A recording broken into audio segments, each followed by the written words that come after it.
case anybody was wondering what painting looked like. It's this. I've really finished. I'm just going over a bit to show you. Yeah. I put some tape over the floors with this big rag thing. This is the third coat. Let's make it white. Screw holes. I don't care. Seams, I don't care. Big white walls. Leave that there to put away. I also painted the fridge slide.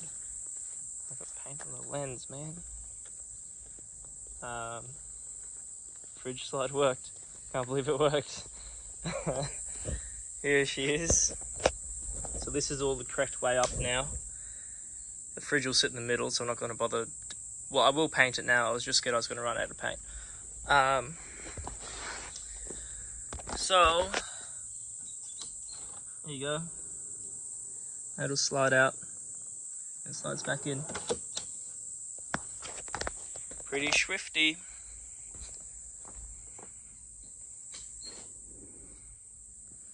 And these will be bolted to the floor of the van.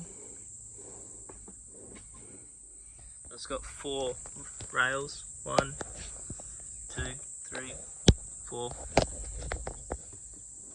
That's just for the weight of the fridge.